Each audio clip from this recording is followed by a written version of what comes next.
So we are ready to get things going again. So this is now a portion where we'll have a moderated panel discussion.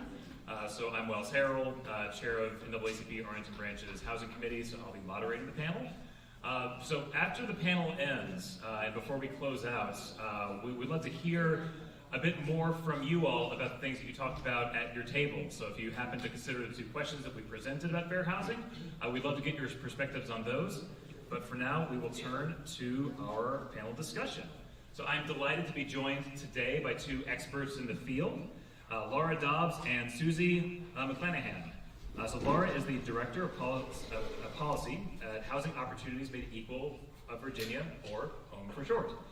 Laura advocates for state and local policies to dismantle housing discrimination and expand housing choice. Prior to joining HOME, Laura was the Deputy Director of the Center for Housing Advocacy at the Virginia Poverty Law Center, or VPLC. There she advocated for systemic change for low-income renters through policy advocacy and litigation. Laura started her career as a voting rights attorney in Durham, North Carolina, where she connected with voting advocates and communities across the South to preserve and advance equal access to the ballot and fair voting maps. She earned her JD from William & Mary Law School and a BA in Industrial Design from NC State University College of Design. Also joined by Susie. She is the Senior Manager of Fair Housing Rights Program at the Equal Rights Center, or ERC, which she joined in 2016. Susie leads systemic investigations into housing discrimination throughout ERC's service area, which includes Northern Virginia, DC, Maryland, and Jefferson County, West Virginia. She also manages the intake program, which provides direct assistance to individuals that are alleging housing discrimination in the Washington, DC region. Lastly, she facilitates Know Your Rights presentations for community residents and service providers and offers policy guidance to government agencies and stakeholders in order to promote fair housing. So I'm very happy that you all joined us today. So we're going to be taking on two topics for our discussion right now, which is rights and enforcement across the Commonwealth of Virginia, and then legislative trends that we saw coming out of the General Assembly. So I guess to kick things off, so when it comes to enforcing fair housing rights and anti-discrimination protections, just based on what you've seen over the past year, are there some Virginia localities that are doing things particularly well? Any kind of noteworthy cases, examples of enforcement you can point to as things that we should be paying attention to and Arlington should consider modeling from? So before we get into that, is this on? Okay. I think we have a couple slides that we were going to do together. Oh, right. Oh, sorry. Yes, absolutely. You were just so excited about the questions. I'm like, I don't want to say anything. Yes, I apologize. So they have some presentations to make first, and then we'll go into the questions. Super. Great. Sorry, everybody. We just want to give everyone a bit of background. So if you can go to the next slide. Just as a bit of background about the Equal Rights Center, we are a fair housing organization based in Washington, D.C. We serve all of Northern Virginia, the District, Maryland, and Jefferson County, West Virginia. And we seek to identify and eliminate discrimination in housing, employment, and public accommodations, both in the larger region as well as nationwide. You can go to the next slide. Oh, I already said that. This is not going to play because I sent in the wrong format, so this is my fault and not NAACP's. But what I want to tell you about a bit is about testing real quick. Anyone familiar with testing? With what? Civil rights testing, not like the SAT exam.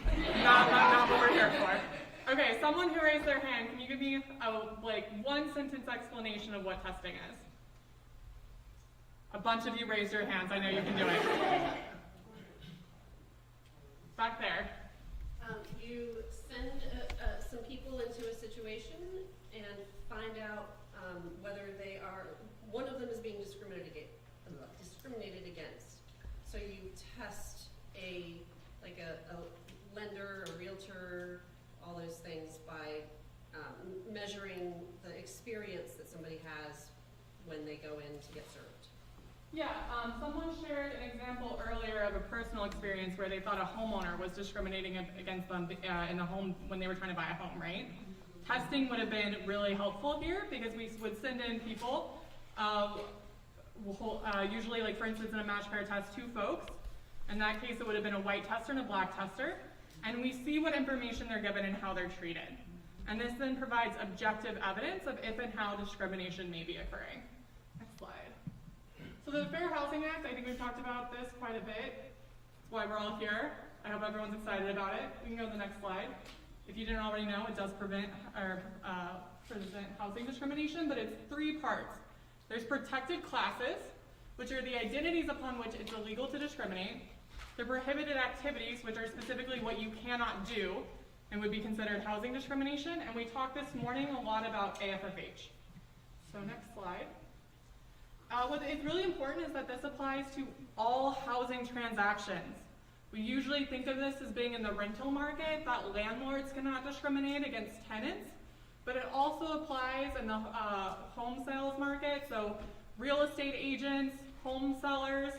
Appraisal bias is currently a huge conversation right now, especially the devaluing of Black homes throughout the country. It also applies in getting a mortgage, your lender, homeowners insurance, renters insurance. So this actually is quite broad. It applies to condominium associations, homeowner associations, kind of anyone in the housing realm. Next slide. Now we have 7 protected classes. First one's race, color, national origin, which refers to where you are from, but also where your family is from or where you're perceived as being from. Familial status is having children under the age of 18 in your home. Disability, religion, and the last one is sex, but it also includes sexual orientation and gender identity. Go to the next slide. Virginia protects several more identities. So it protects elderliness, which refers to people over the age of 55 and older. It also separately protects sexual orientation and gender identity. A huge one is source of funds, which is how you get your money to, for instance, pay your rent. And this is a major issue. Virginia made it illegal in 2020, and we continue to see this being a major problem in Northern Virginia. And the last one is military status. Arlington County protects the classes we already talked about. It also protects against marital status, so I just wanted to include that. So what actually is illegal to do? If you want to go to the next slide. First one is refusal to sell or rent. And one of the worst cases, I think, of discrimination that I've personally seen in our intake program happened here in Arlington several years ago. And when we think of refusal to sell or rent, we think that usually it'll be pretty obvious. But in this case, she only found out about it because she was accidentally included on a message from the landlord and had no idea, would have otherwise never known. So she was looking at renting kind of in a group house where it would be renting a room. And the landlord texted the current tenant and said, I don't want to rent to her, I think she's African, give her the wrong house number. Except he put her on the text thread.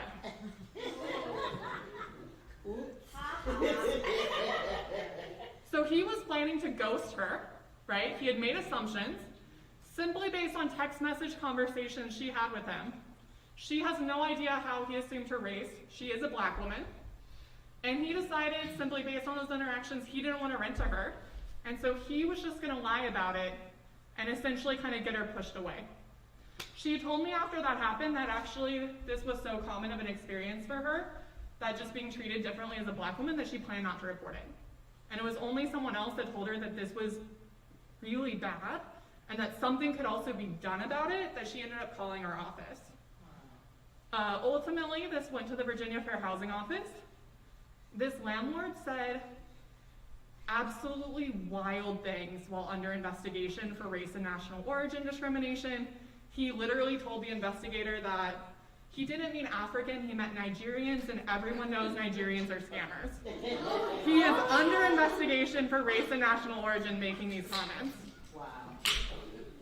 Ultimately, the VA OAG ended up suing on her behalf, and she ended up getting a settlement of about $20,000.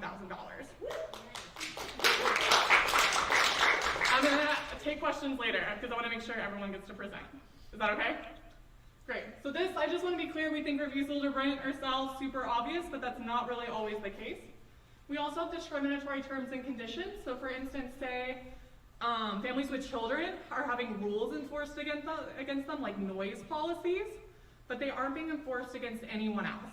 That would be an example of discriminatory terms and conditions. Advertising a discriminatory preference. Anyone have any guesses as to what probably the #1 thing we see for this one is? Female only? No. No. Interesting, no. No kids. Religion. No vouchers. Housing. Yeah, no vouchers. Yeah. #1 issue for sure.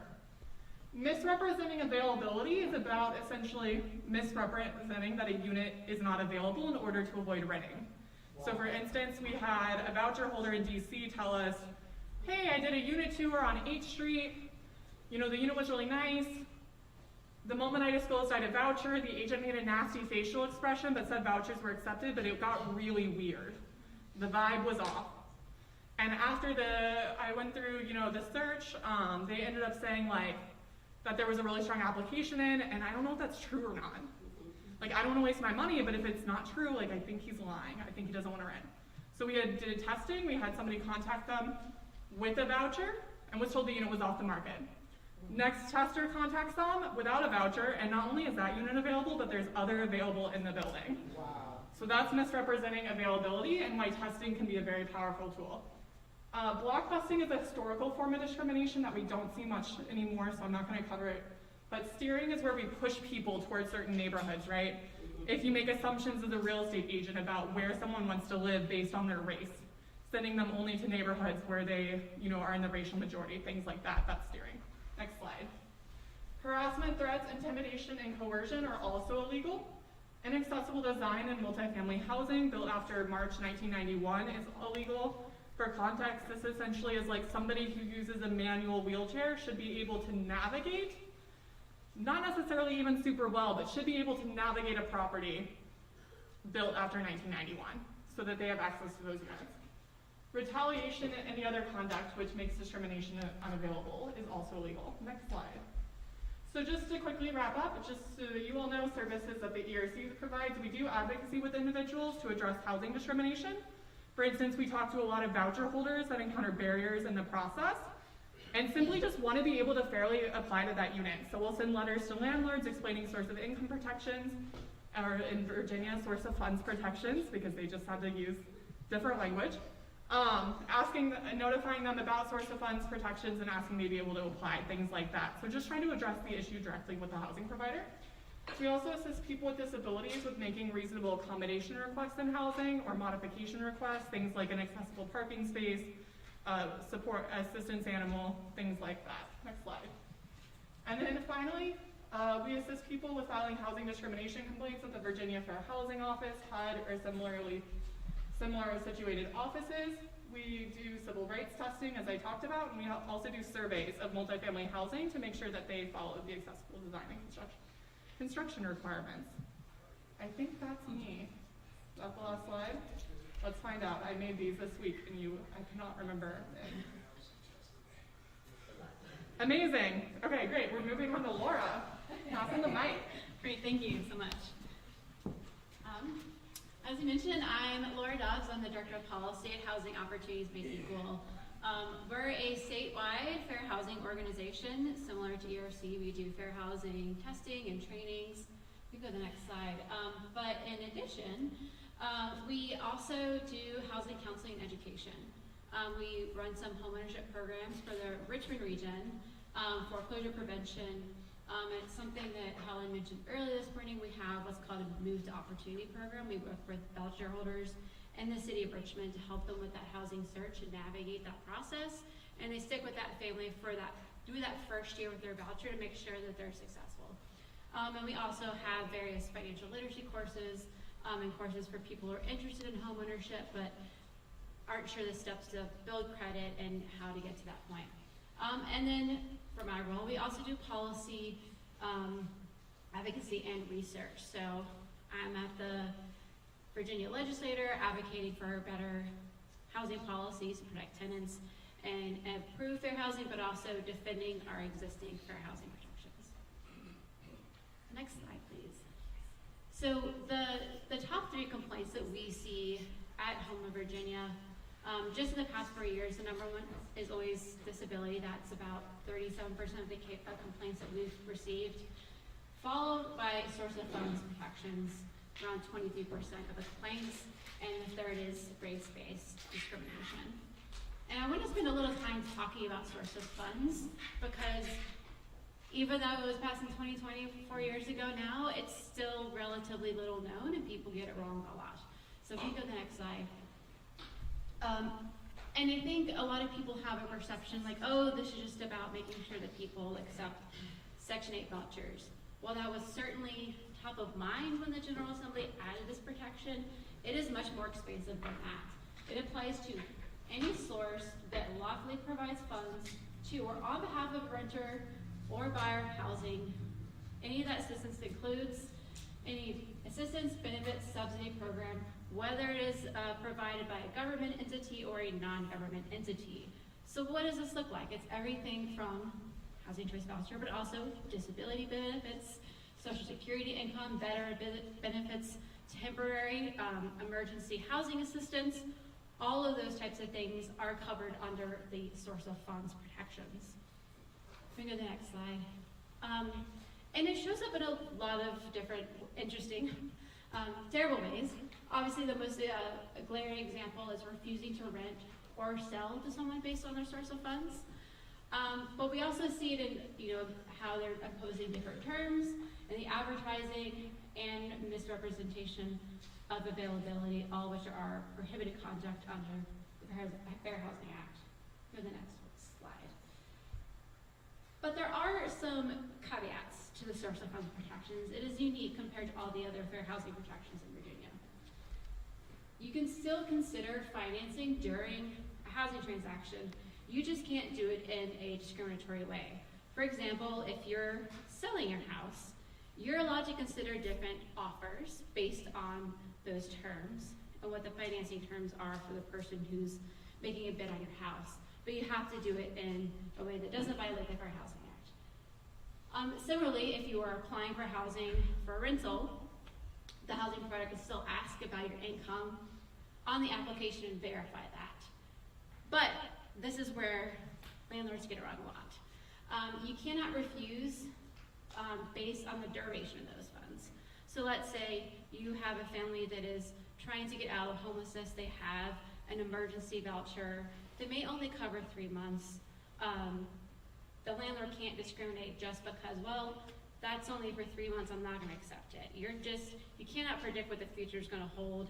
And if we have people continuing to deny people on that basis, no one's gonna be able to get out of homelessness.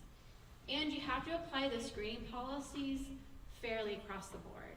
For example, if you're only asking people who would appear to you to be newcomers to this country and say like, well, you have to show that you've had, a job here in the past 3 months and are having an income that way, you could do that. But if you're only doing that for that newcomer, that is doing it in a discriminatory way and would violate the Fair Housing Act. Similarly, income qualifying criteria must be applied fairly. We go to the next slide. Unfortunately, there are exemptions to the source of funds protections. It was necessary to try to get this bill across the finish line and enacted in 2020, and hopefully we'll be able to revisit in the future to remove some of these exemptions, but they are important to know. First off, it is on the burden of the person who is claiming the exemption to prove that it applies to them. So, who is exempted? It would be a landlord who owns 4 or fewer units. So, if I own a duplex, which is 2 housing units, I am exempted from the source of funds protection, the Fair Housing Act. However, if I have a bunch of different LLCs that I have an interest in, and I own 6 different duplexes, I can't escape liability by hiding behind the LLC. Hence, if you own 10% or more interest in 4 or more units, you are not exempt. Similarly, and this second part I think was added specifically because of Section 8 vouchers, if that source of funds is not approved within 15 days, the landlord could back out and say, I'm sorry, I'm trying to rent this to someone, I'm not gonna hold it vacant for you, and they would not be found to be violating the Fair Housing Act. But there's an important caveat to that. The landlord actually has to participate in good faith. Where we see this fall apart a lot is if you have a voucher holder, in order to place the voucher in that housing, that typically the unit has to go through a quality inspection standard. Basically, does the unit have working electricity? Does it have running water? Does it have heat in winter? And some housing authorities are pretty notorious about being really slow in scheduling those inspections. But if the landlord is making that difficult by not answering their phone, by locking the door, by not showing up, that would not be acting in good faith. And if they're the cause for the delay, they cannot point to this exception to try to get out of it. And I have a bunch of examples. We can skip them for now for the sake of time about how these play out, but so I can go past a few slides. I'm happy to share them after the fact so you can take a look yourself. But what does this look in Virginia? We've seen an increase in source of funds complaints to the Virginia Fair Housing Office since it's passed. These numbers are pretty moderate. We would hope to see a lot more complaints because we know this violation is happening, but there is an uptick. And I think there's a couple reasons to explain an increase, but also why the numbers are still pretty modest. One, housing authorities are doing a much better job of informing voucher holders that this protection exists. However, education for the public at large is still pretty limited. You have to remember this passed in 2020, we very quickly went into a pandemic, and a lot of those outreach efforts were kind of halted. And a lot of people aren't aware that it exists in the first place. So one of the things that our organizations are working really hard to do is to make sure that people know that this protection exists. And not just people with voucher holders, but landlords themselves who may be unwittingly violating the Fair Housing Act. Go to the next slide. So what does that look like in Arlington? Like I said, when we passed the source of funds protections, even though it applies broadly, it was very much with voucher holders in mind. It used to be, and still is, unfortunately, pretty common to see housing providers and their advertisement have things like no Section 8. In other states that don't have these protections, they've successfully brought lawsuits to show that it's a racial justice issue. Black households make up a disproportionate size of the number of families who have vouchers, and that's true even in Arlington County. Around 59% of voucher holders in Arlington are Black, non-Hispanic, 17% Hispanic, and only 17% white, non-Hispanic. Compare that with all renter households, roughly 12% are Black, 15% Hispanic, 57% white, versus a total population of Arlington. That's a pretty stark difference. And so when you have a landlord who is discriminating against someone who has a voucher, you're looking at potentially two different types of discrimination happening. One based on this new protected class of source of funds, but also race-based discrimination. The voucher program was designed to help affirm really further fair housing, making sure that families have, could take the subsidy and go seek out areas of opportunity. Areas with better schools, with being closer to jobs, better transportation access, better health outcomes. But we cannot fully realize the promise of what this program is if we continue to allow source of funds violations to happen. And if we can go, and I will note, go back one sec. 58% of housing choice voucher holders in Arlington still live in a minority census tract. So it's not quite working here in the county. If we go to the next slide. And to give a picture of what this looks like, admittedly, I am not from Arlington. I'm not super familiar with the landscape, but this is just some census data I was able to pull. So this is divided up by census tracts. And if you're looking at what the housing landscape looks like, so on the left side, this is total number of owner-occupied units. And you can see it concentrated in certain parts of the county. On the right side is renter-occupied units. So the darker the blue, on the left, the more homeowners. On the right, darker the blue, more renters. We go to the next slide. And now, of those renter-occupied units, how is that divided by race? So on the left side, of renter-occupied units, the darker blue means there's a higher concentration of white families. In the center, the darker blue is a higher concentration of Black families. And on the far right, the darker blue is higher concentration of Hispanic families. Still very much seeing racial segregation in the county. That's for renter households. And the same holds true for owner-occupied housing. If we go to the next slide, you see similar patterns of where people are living based on their race, whether or not they're a renter or if they're an owner of their unit. So when I was pointing to that statistic, about 58% of housing voucher holders in Arlington still living in minority census tract, this is what it looks like. We still have segregated neighborhoods and communities, and the promise of that voucher program to help desegregate is not being fully realized. And I think that'll help inform the rest of the discussion. Thank you. That's all my slides.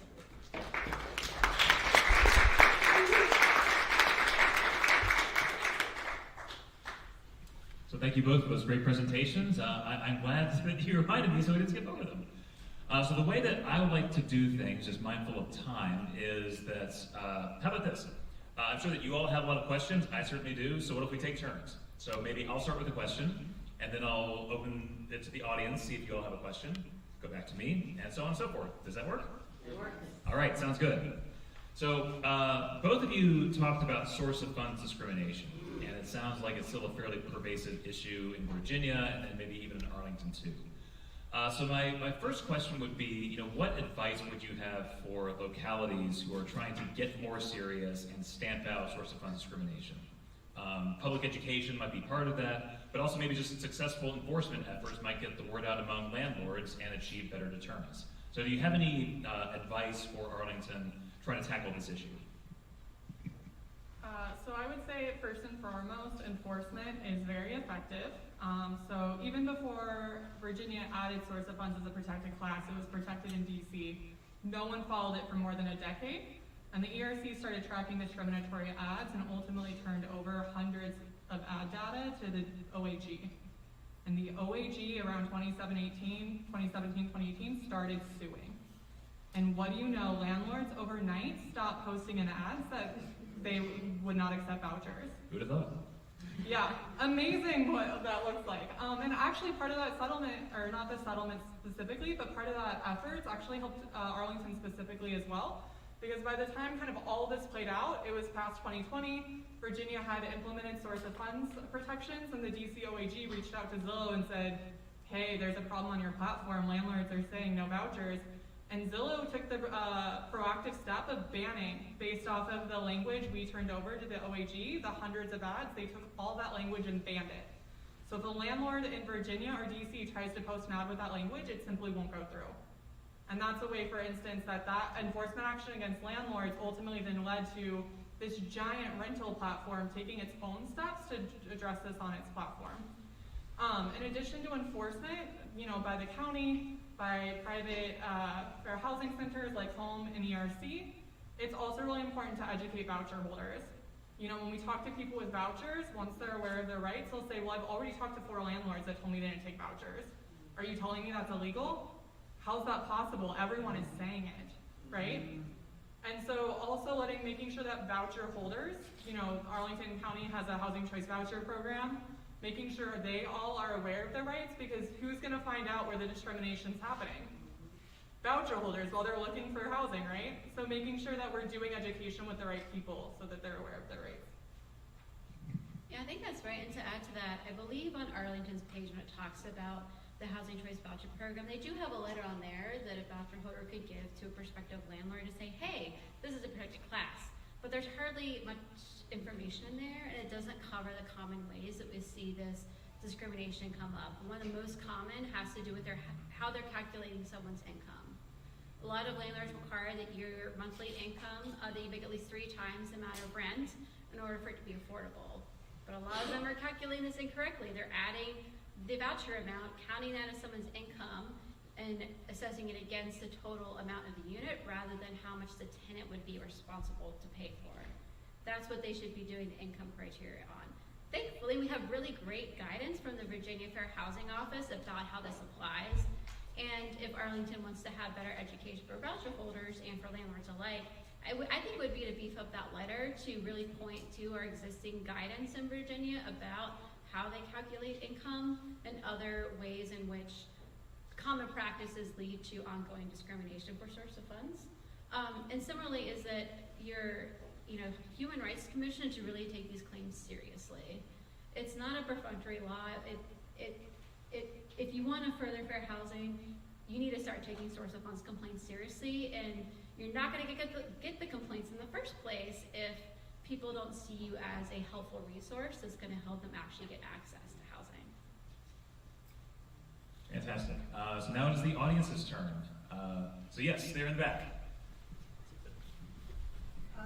I'm wondering if this has to do with income source. South Arlington, along Columbia Pike, if you're not from this area, we're very diversified for ethnic background, I would say. And I'm aware from trying to get some people placed along the Pike where in order to rent there, they are requiring access to your checking account. In other words, you can no longer write a check. Is that in this, is it in this bill? Yeah, this is an issue that we've been hearing increasingly become a problem across the state, where some landlords are trying to drive people to only paying rent through online portals. Oftentimes it requires some type of transaction fee just to pay your rent. Others are requiring withdrawal directly from a checking account. And this has been an open question, is like, when does that become source of funds violation? Unfortunately, we don't have any good litigation guidance in Virginia on what that means.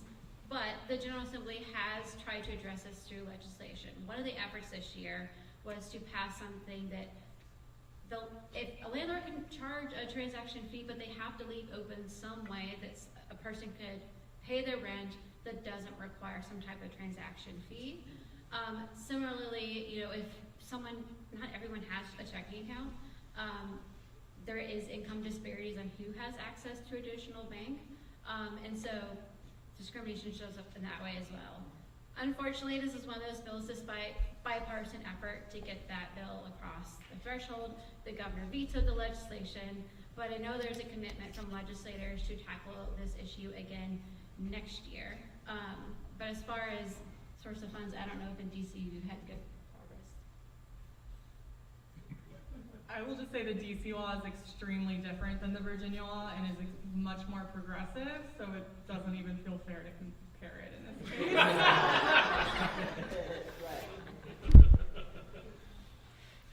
Well, that actually raises my next question, which is, Susie, can you describe the ways in which, DC law is more progressive in that way, where, when it comes to source of funds discrimination, and in what way could either the General Assembly in Virginia or Arlington County make up that difference?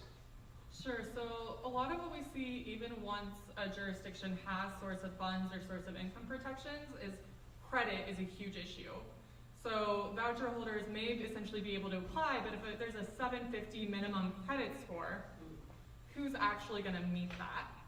And so in light of that, actually just only 2 years ago, DC really beefed up its source of income protections and said, one, you don't even need to run a minimum income requirement when someone has a voucher, because the housing authority is already determining what their portion of the rent is based on their total income. So there's no need for you to separately check.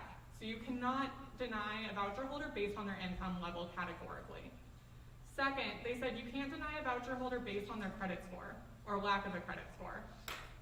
Third, they said you cannot deny a voucher holder for credit history that occurred prior to their receipt of their housing voucher, because that voucher has fundamentally changed their economic reality, right? They probably have bad credit because they were struggling to pay rent, which is what qualified them for a voucher. And we know that there simply aren't even enough vouchers for everyone.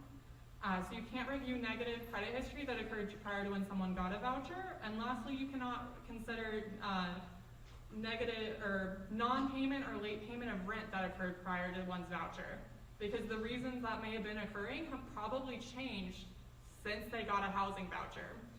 And so these protections really recognize the specific context in which somebody has a housing voucher. And we have seen, one, that it is a major game changer in people actually being able to access housing, but also two, housing providers in DC are categorically ignoring the law and are kind of having to be pulled and dragged to accept that it actually exists. So we are still seeing rampant source of income discrimination in the district. We see, source of income discrimination in Maryland. But adding those protections actually means that voucher holders can secure those units when these other sorts of criteria are being used to keep them out. Yeah, and I will say that the Virginia legislature tried to address this, not through the Fair Housing Act, but through our landlord tenant protections. One of the bills we were pushing this year is just transparency around the tenant screening process. someone who hasn't rented in a while might not know what that's like, but a lot of landlords use these third-party tenant screening companies to assess basically a risk factor whether or not to rent to that person. So they're pulling everything from their criminal history, which oftentimes includes even arrest records when they have not been convicted of a crime, any eviction record, regardless of whether or not the tenant ultimately won the case. And they're also looking at credit scores, even though that's not what credit scores were designed to do. They're meant to assess your ability to take on debt.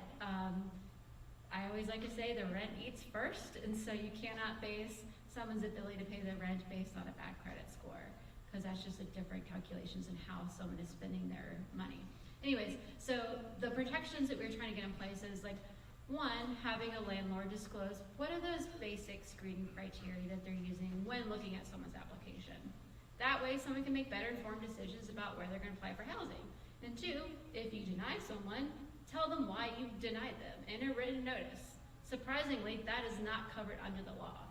You know, anyone who's applied for a car loan or even tried to buy a house, if you're denied credit, you would expect you get that written letter that tells you why. That does not apply to rental housing. So we just want to have same thing also apply to rental housing.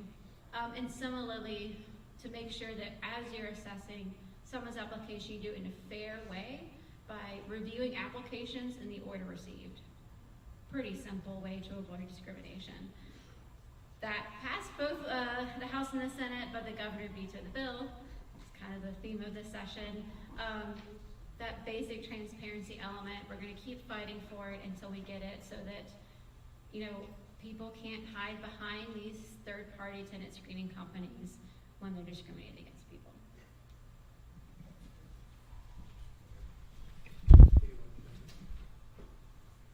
So we got two questions back here. The person who hasn't asked one yet. Helen has the power right now. You already asked. I'm gonna give it. But you're in the beginning. Oh my god. I'll give it 10 minutes. Okay, so this is kind of a specific question. I used to work for a voucher subsidy in DC and PG County. Is it source of income discrimination if the landlord raises the rent beyond the fair market rate for the voucher? And that does apply to, I think, Section 8 has different standards. We had different standards in Section 8. But if they raise that beyond that limit, and we had that happen in kind of like neighborhoods where the rent was increasing, they would increase it. Like these are kind of like the, quote unquote, more expensive, like higher income neighborhoods. Does that qualify as source of income discrimination if they're able to raise the rent legally? You're talking about when landlords, like, they have a tenant, they raise the rent, but that rent is then more than what the housing authority will pay, and so the voucher holder has to move out. Yes. Generally speaking, I don't think the protections usually cover that. We have, however, seen cases where landlords change the rent amount based on whether it's somebody with a voucher or somebody without a voucher paying. And they'll even tell folks with vouchers, well, why does it matter? Because you're not the one paying the rent. So we'll just charge you more and collect more. And this was actually a huge problem in the district specifically. There was a large predatory submarket targeting voucher holders to make more money off of them. But generally speaking, if you're charging different rent rates based on somebody having a voucher versus not having a voucher, that is likely to be source of income discrimination, whether you're in DC, PG County, or Arlington County in Virginia. In cases of rent increases, only I think if you could prove that they were raising rents differently for folks with vouchers versus folks without vouchers, would you likely be able to prevail on a source of funds claim? Yeah, I think we've seen this increasing across Virginia, that every time a housing authority increases their payment standards, landlords in the area bump it up like $50 above. I would say there's potentially a disparate impact claim to be there, even if it isn't direct discrimination, but that's a pretty data-driven study, and you have to get past those legitimate business interest arguments, but I would love to see that case. Hopefully at some point my organization will have capacity to do it, but on its face, no, but if it has created disparate impact, I would say yes. All right, so I think we have time for one more question, which I would like to tee up for you all. So I think, Susie, you were talking a little about the kind of aftermath of the latest General Assembly session. a bit of a disappointment based on some of the governor's reaction to the tenants' rights bills and other pro-housing bills that came out. So what are some successes and failures from this past session, and what should housing advocates be doing to lay the groundwork for success in the next session coming up? I guess that would be me. Yeah. So this is the most diverse legislature that Virginia has ever had. Diversity of race, of experience, people who have actually experienced homelessness, who have experienced housing discrimination. And I think that really showed in the types of bills that were brought this year. There were a bunch of pro-housing bills. And I would put them to about 4 different buckets. One is on the housing access side. I mentioned the tenant screening bill. We also brought a criminal record screening bill that would apply to subsidized housing providers, so they would have to follow a model policy. Unfortunately, one of our biggest offenders, even though they're receiving, they're subsidized by our tax dollars, our low-income housing tax properties are pretty big offenders of screening out people with criminal records, particularly with offenses associated with being homelessness, such as loitering and trespassing, screening out people with those experiences. Again, it passed, but the governor vetoed the bill. And then we also had a bill for automatic eviction expungement. So if their eviction case was dismissed or non-suited, which is in Virginia, that indicates that they won their eviction case, it could be expunged automatically. And that will make a huge difference in someone's ability to access housing in the future. So that one did get signed, so we did have a win there. The other bucket is around the eviction process itself. And I bring up evictions because it is a fair housing issue. The 2 biggest indicators of whether or not someone is going to experience eviction is 1, if you're Black, 2, if you have a child in the home. The most common age for someone to be evicted is between the ages of 0 and 19. It is the single biggest factor in predicting whether or not someone's going to experience housing instability, and has really harmful effects on that child's development. It has destabilizing factors in school with health, but also the mental health factor.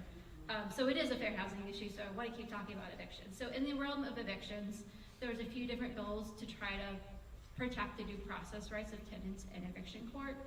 Oftentimes these eviction cases take less than 1 minute. How are you supposed to have any sort of fair process in court and ability to raise defenses when it's happening this quickly? One of those bills did get signed that clarifies, if a landlord is suing someone and they want to go in and ask for more money after they filed the lawsuit, that they have to provide some type of notice to the defendant, the tenant in this case, so they can put on a proper defense and challenge any of those additional charges or get asked. That one did get signed, but other bills aimed at trying to fix this process were vetoed. And then the third bucket is tenants' rights more broadly. Your Delegate McClure, put in a bill to strengthen protections against retaliation. This is an area that discrimination hides behind a lot in Virginia. Particularly, there's certain, I'll just say slumlords who use fear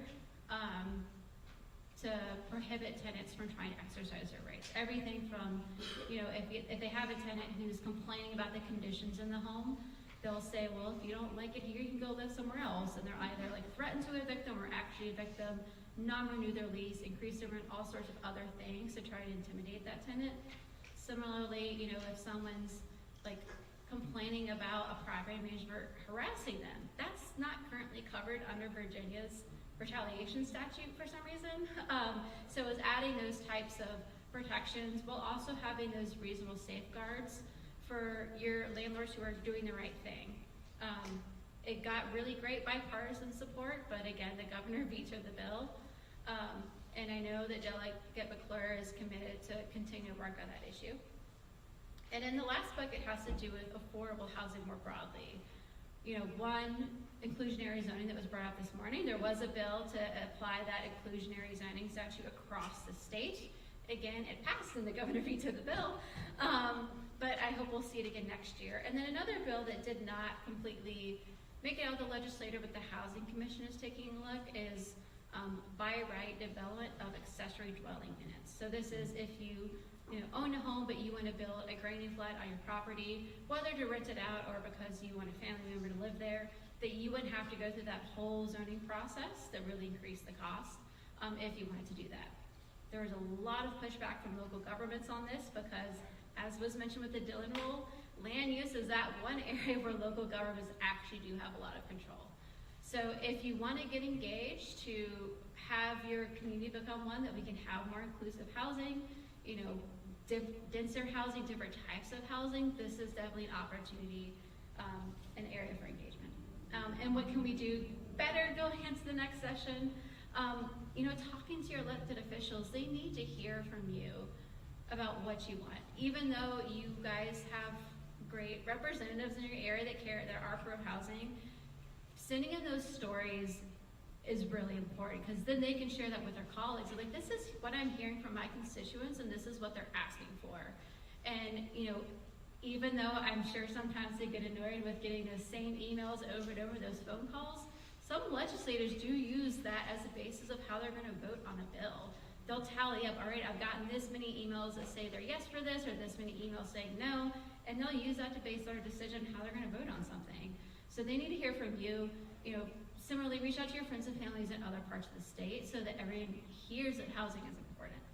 I certainly hear it from people. I think a lot of our elected officials have, but I don't know that that's shared across every jurisdiction, even though everywhere in Virginia has housing problems of some kind. So continue to make that an election issue, I think, is important and what's going to be required to see much change in Virginia. Susie, anything to add to Laura's suggestions there? I would just say locally, one, I want to commend Arlington County on participating in a joint effort to put together a regional fair housing plan. It was done in collaboration with multiple jurisdictions throughout Northern Virginia, DC, and Maryland. And this was the first time in years that they had actually looked at what are the fair housing barriers, not just specific to our single county, but more broadly across the region, and how is everything at interplay, right? Because we know that we're not going to be able to solve fair housing in Arlington County without solving it more broadly within the region. And I want to give a special shout out to the NAACP Arlington branch for coming in on the Community Advisory Committee and pushing to make that regional fair housing plan more progressive. There were two major areas that community feedback was really critical to, which was one, pushing for affordable housing to be specifically at lower income levels. Originally they were looking at 80% of AMI, but we know a lot of that affordable housing that does exist is already 60 to 80% AMI. So the committee essentially got the jurisdictions to agree to lower that to focusing on affordable housing below 60% AMI. And the committee also pushed for there to be fair housing testing across the region to more broadly actually look at systemically what's going on so that the enforcement burden does not lie on individuals to report, but that we as a community are actively seeking to address segregation and housing discrimination. The next step though is actually making sure that happens, right? We have a really great, Helen talked earlier, right, about having a really beautiful plan, and then what happens if it sits on the shelf. So we have the plan, we spent years making the plan, and so the next step is actually making sure that the counties that were part of this process follow through and carry out what they agreed to. So I think that we all have an important role in making sure that the region actually follows through on that in the next few years. That's all the time that we have. Susie, Laura, thank you so much. Please join me in